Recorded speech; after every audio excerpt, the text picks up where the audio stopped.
All right, we're back and we're here with Marcus and we're talking about sugar. And we want to talk about chocolate since yesterday was such a big chocolate day. Yes, yesterday is the biggest chocolate day. Yeah. And chocolate. There's so many things to say about chocolate.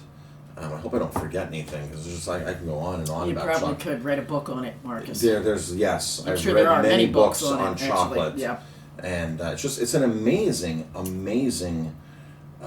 substance. Yeah. Originated out of Ecuador area. Mm-hmm. That's where its origins come from. Wild chocolate is still in that area.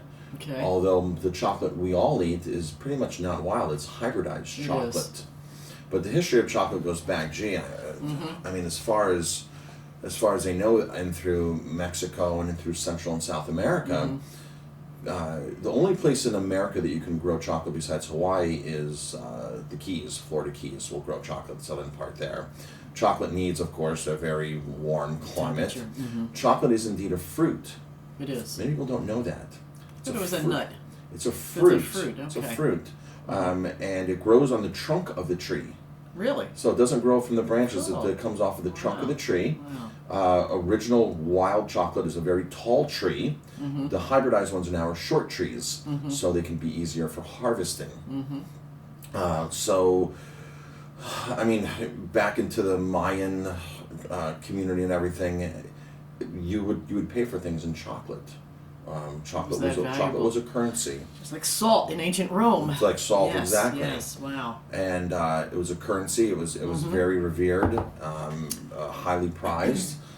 And what happens is you take this fruit, you open it up. It's a pod. A pod. You open it up, and the seeds inside are what you're eating. You're eating the You seeds. chew them, and they noticed it gave them energy. I imagine. I'm not sure how they originally first would have consumed them because they need to be dried. In our culture, they're dried.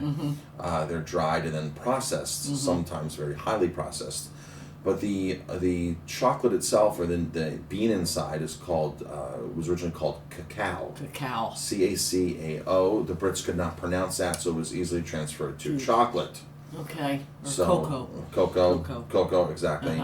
So, but it is indeed cacao. You'll see some cacao. references Okay. in restaurants or health food stores or in packages to cacao nibs. Cacao nibs are the broken off pieces of the seeds. So it actually looks like an almond. If you were to look at a whole seed with the skin on it, you'll be like, oh, that's an almond. And it's not an almond. It's indeed And chocolate. it has a bitter kind of taste to it. It has extremely bitter taste. Most people, when they taste real chocolate, real cacao, say this isn't it. This isn't chocolate. It's not the chocolate you're used to. Right. This is the actual pure raw form. That's why sugar was added to it. To make it Sugar, more palatable. lots and lots of sugar. In most Lots and lots of cases, sugar. you're adding 40 to 50% sugar. Even the lower sugar ones are 20%, 10% sugar. When they say, bittersweet or dark, The dark chocolate. there's still some sugar added to it because it would be, for most people, would be unpalatable. And in fact, in other countries like Africa, the countries of Africa where it's grown, the people who are picking it have no idea what the end product is. They never see the end product. Really? Never Wow. at all. Isn't that amazing? And it is amazing because they sit there and dedicate their whole lives to Lives to it, this, and they don't- and they have, and when they finally taste it, they're like, "Wow, this is Wow. what we're Yeah, doing. This is yeah. why people are going crazy over it." Wow. Um, I'm a big fan of dark chocolate. I like that over it. Dark- And you read that it's healthy, like red wine. So is dark chocolate. let's go back to the hybridization of chocolate. So when they do the reports and saying chocolate's healthy, it's a healthy product, and most chocolate is in its raw form, which we don't get. When you're buying dark chocolate, it's still processed and there's still sugar, and Okay. even if you're buying something that says no sugar, it's still a processed food. So raw chocolate in its true raw cacao nib form is extremely healthy. It's loaded with antioxidants, very, very nutrient dense. However, when you pick it, you have to ferment it not really ferment it, but you have to pasteurize it to kill any bacteria. And this is done through a heating process, which kills off all the enzymes in the chocolate. Okay. So that's the first stage of the processing. There are some producers that will make a really raw chocolate. We buy a really raw chocolate, which means it goes through small stack fermentation. What they do is they take all the pods and they stack them up immensely and let them sort of like start combusting from the inside and heating up, and of course then they go through a cooking process.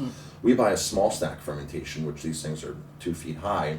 The temperature only gets to 105, 110 degrees, which is enough to kill, because they only need to bring it to 90 plus, 95, 100 plus, to kill any of the bacteria on it, that then it can go now into consumption. So we buy this really raw small stack. Most chocolate is it goes through this really more of an industrialized heating. Now hybridized chocolate, of course, anything that's hybridized has less nutrients, and we can point to the blueberry for a prime example of that. We're in blueberry country here. A wild blueberry sitting out there on the mountain right now has to develop a big immune system to protect itself from the cold and any other elements. elements that may occur. So wild blueberries the plant has an immune system, a bigger immune system, which is in turn related to antioxidants, higher antioxidant count. So things that are cultivated tend to be fertilized and babied and sprayed. Those don't need an immune system nearly as much as something living in the wild. So antioxidants and immune system are a direct correlation in plants. Now, so I would probably say 95% of chocolate on the market out there is hybridized. Hybridized. Because it's it's a small tree, not a large tree. It's easier to pick. Now in Africa, since chocolate's not native to Africa, every single plant in Africa is hybridized. Most of the production of chocolates, 80% of chocolate, I don't know what the current numbers, but this was years ago, is coming out of Africa. And that's where the big processors buy. The big processors, Hershey's, Mars, all the guys buy, Calabo, the Swiss companies like to say they're Swiss. That's where they're adding the sugar and they're making it into a pretty little pastry, chocolate. But the chocolate comes from Africa. Typically, most chocolate comes from Africa. Not South America. South America has chocolate. It's a little pricier. Well worth the differences, because here's the major difference besides hybridized versus non-hybridized. Labor. Labor in Africa is very, very unfair still. And a lot of the big companies say, oh, Marcus, we're changing. I've spoken to Calabo, so I've had conversations with these people. We're changing the way, we're leading the way, we're the one, we pay fair wages. In reality, all these big companies do are buy from a broker. They're never on the farms.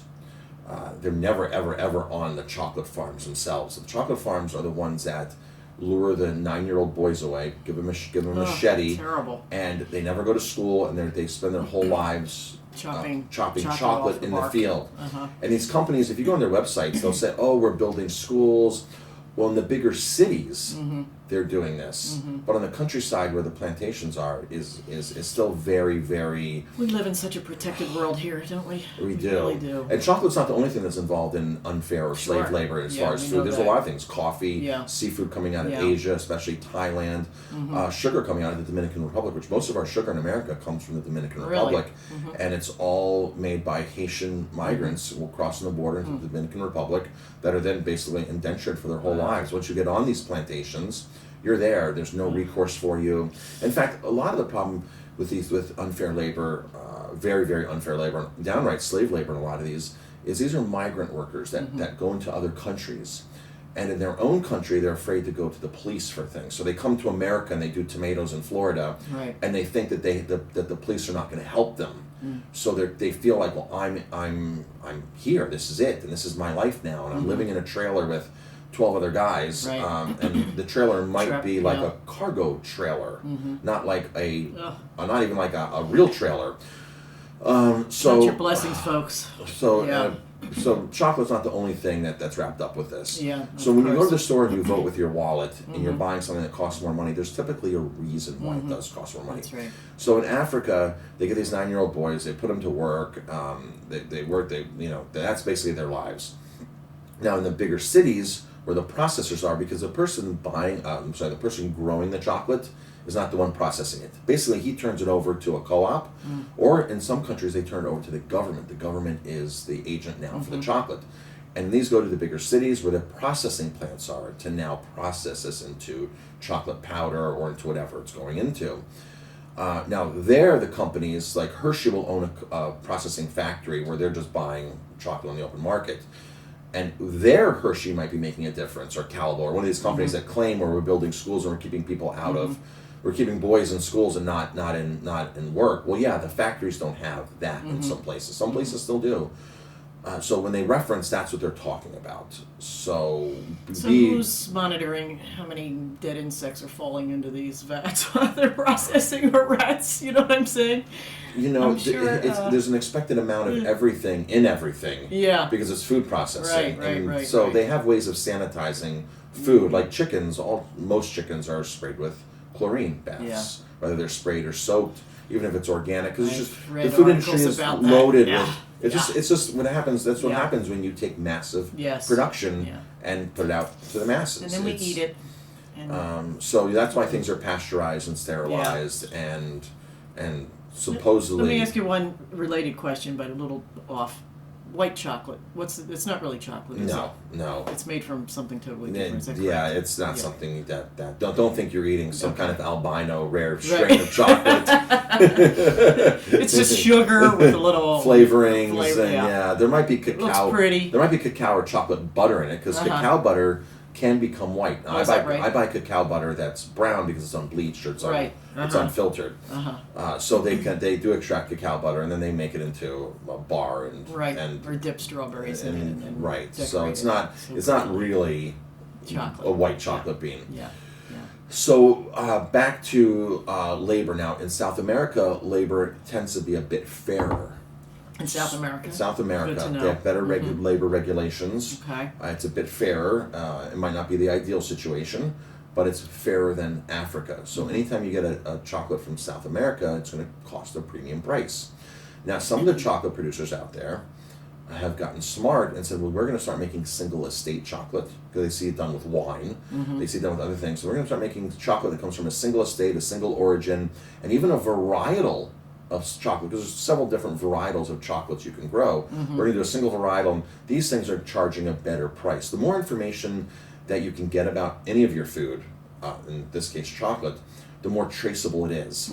Hershey doesn't have, these big guys don't have a traceable system because they're buying from hundreds, thousands, tens of thousands of small chocolate farms all across of Africa, and the traceability, it gets all mixed in. But if you're buying something that says this came from this country and it came from this estate and it's this particular type of bean, it's just like coffee. Coffee has many different beans. Chocolate has many different types of pods, of seeds. So you can really get more in depth with chocolate. They even start aging chocolate now, vintage chocolate. You can have a lot of fun with the right chocolate. Yes. So I can't eat too much of it, but gosh, it's good, isn't it? Chocolate can be very good. Yes. After the break, I think we'll talk about maybe some of the nutrients in chocolate. And it's no surprise that chocolate is the number one food of Valentine's Day, and Valentine's Day is for the heart. We're going to talk about that correlation. Okay. All right. We're going to play a little Elvis, and then we'll come back and we'll talk a little bit more about all that chocolate you consumed yesterday.